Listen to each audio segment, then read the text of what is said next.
Okay, so after the 2 or 3 days of making the reservations, what we did and what we've done before, this is the best way of me to make travel. We've been to Peru, we've been to a lot of other places that involved a lot of reservations and a lot of paperwork.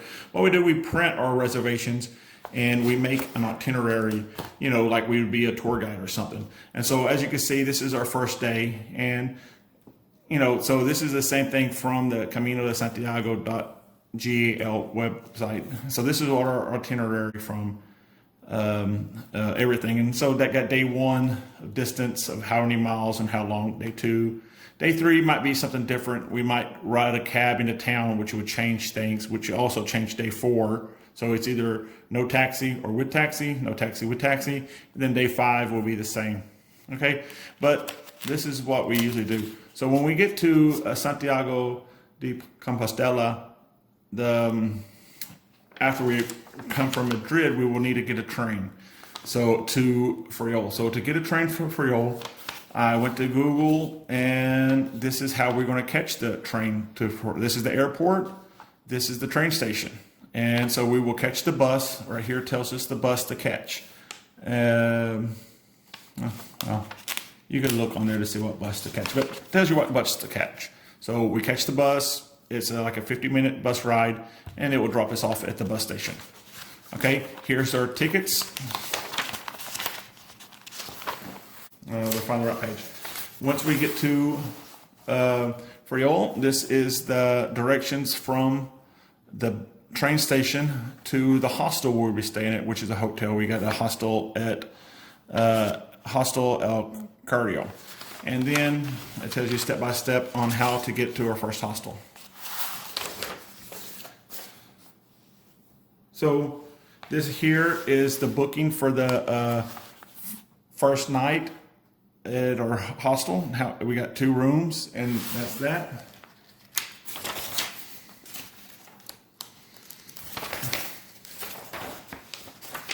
Okay. This is the map from our hostel to the beginning of the Camino down by the pier or the port. So it tells us step by step how to get there. I printed that up.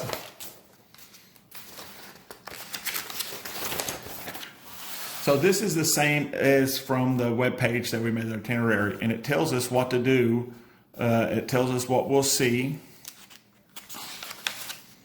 And this is day 1, and this is where the end of day 1 will stay at, Ponta Dume. Okay. I didn't need to do this later, but I'll show you why. So this is the maps from day 1. You can see day 1, this would be our trail. This would be our trail, all the way down, and it tells us what we'll be doing on the trail. Okay, this is at the end of day 2. This is our reservations for the hotel in Ponta Dume.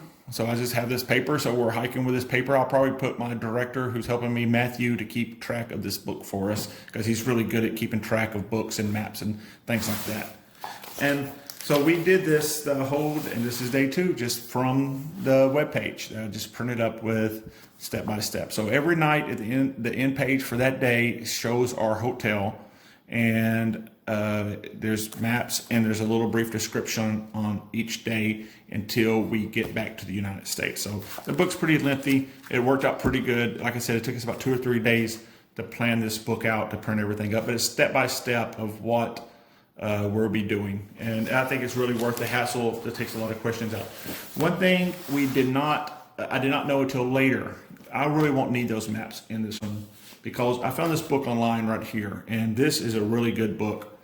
It has all the maps on it. It's only 48 pages, and it tells you pretty much, it has our itinerary here. Friuli to Ponta Dume, Ponta Dume to Burma, Burma to Seguirio. Here, this is where we'll be staying at, and then this is our last day. But what's really good is this 48-page book. It has really good maps, it has very good descriptions. So what I printed up, I really didn't have to with this book, because I have this book. But it also has a nice packing list, which we'll go over soon enough. That'll be on our next video about the packing list. But It has this is a very good book that I highly recommend it. I read it all at one setting. As soon as I came back from the mailbox with the book, my wife, she read it during her lunch, and I'm sure my 3 kids will read every page of it as well. So that's the end of video 2 of the Camino de Santiago, the English way with kids. Please subscribe to the channel. Like I mentioned the last time, the money that we get from any money that we get from subscription helps me pay for my kids' college. 100% of any money from advertisements will go to that. And so please subscribe, watch the rest of my videos. The next one will be about packing, and then I'll do another one about the prep that we've been doing to be in shape to be able to walk 27, 22, 20 kilometers per day. So thanks for watching. See you in part 3.